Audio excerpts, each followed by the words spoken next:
క్రీస్తునందున్న ప్రియులకు ప్రేమతో వందనాలు తెలియజేయుచున్నాను. ఆగస్టు నెల 25వ తేదీ 2024. ఈరోజు దేవుడు మనకు చేస్తున్న వాగ్దానం ఏమిటనగా, కీర్తనల గ్రంథము 91వ కీర్తన 5-6 చరణాలు. రాత్రివేళ కలుగు భయమునకైనను, పగటివేళ ఎగురు బాణమునకైనను, చీకటిలో సంచరించు తెగులునకైనను, మధ్యాహ్నమందు పాడు చేయు రోగమునకైనను నీవు భయపడకుందువు. ఆమెన్.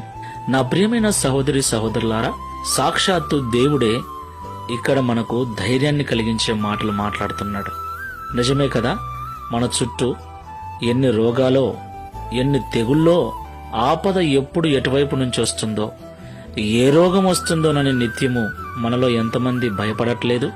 వాటి నుండి తప్పించమని ఎంతమంది దేవుళ్లకు మొక్కుకోవటం లేదు? నా ప్రియమైన సహోదరి సహోదరులారా, నిజమే, భయంకరమైన